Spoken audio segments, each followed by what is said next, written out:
Hello and welcome. My name is Michael Gill of Texas Senior Living Locators. In this video, we are going to discuss respite care. Respite care is a short-term stay in a senior living community. These stays can be from just a few days to as long as a month. There are many circumstances where a respite stay is a sensible solution to a family's caregiving dilemma.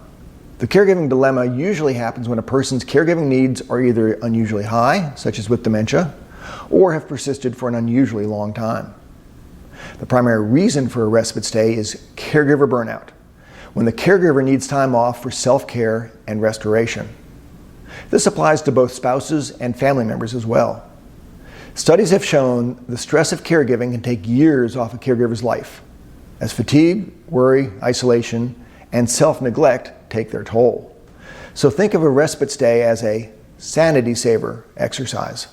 Frequently, a caregiver will schedule a break from caregiving around a family event such as an out-of-town wedding or something similar where the care recipient can no longer reasonably attend. Other triggers for a respite stay can include a caregiver's medical procedure and recovery, construction requirements like broken pipes after the Texas freeze, for example, or a quick vacation getaway. Another reason for a respite stay is for a trial run, which is to see if such a move would work for the long term. I have to say I'm not a big fan of try before you buy, for a variety of reasons, but mostly because it simply isn't a good indicator of whether a long-term stay will be successful. First off, no one looks forward to the day they have to move into an assisted living, so few seniors will admit to liking it. There needs to be a level of commitment by the senior and their family to make something work. And in a respite stay, that commitment simply isn't there. Second, it takes a while to acclimate to a community. This is true for the senior, who must get used to the rhythms of community life, as well as for the community, which needs to be accustomed to the care recipient's needs and routines. Third, community workers aren't huge fans of respite because it can sometimes upset the delicate social balance of their long-term residents.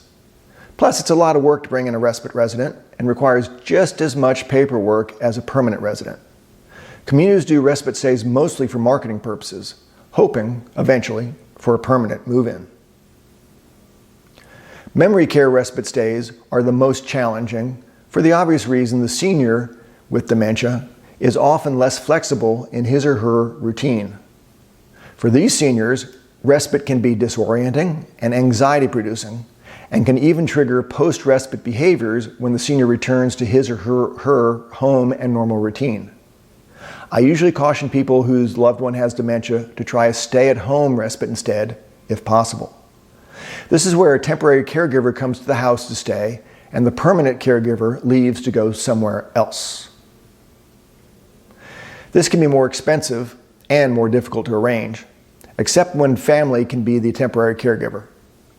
Assisted living respite stays are easier by comparison, but still require a lot to prepare because of the extensive paperwork, arranging of doctor's orders and prescriptions, and general logistical hurdles. Independent living short-term stays are a relative piece of cake because there is no healthcare or paperwork involved. Hospice is another reason for a respite stay. Medicare allows hospice to pay for occasional 5-day respite stays. Hospice will pay for room and board in a community, whether a nursing home or an assisted living. Hospice cannot pay for continuous in-home care under any circumstances, however.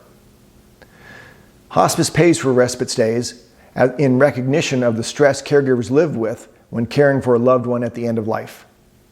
Caregivers can also use this respite stay for, quote-unquote, important life events. Usually hospice respite stays can happen about every 3 months. In the Austin area, the costs I see for respite care run in the range from about $160 to $250 per day for assisted living and memory care. Many communities require a minimum stay of 2 weeks, but some places will do a respite stay for as little as a few days. Usually if a respite stay goes on for longer than a month, then the community wants to call it a permanent move and would like to collect a community fee. But these things are often negotiable, and every community sets their own rules. Skilled nursing respite stays are more flexible, as they charge by the night anyways, and respite stays are similar to their short-term rehabilitation stays. Nursing homes cost generally from $180 per night for a shared room to about $300 per night for a private room. The most expensive nursing homes can charge up to $500 per night though. At any rate, as you can see from this discussion, respite stays can in some cases be an invaluable service, in other cases can be useful but not much fun, in still other cases a necessary evil, and in some cases respite stays are something that simply don't make sense.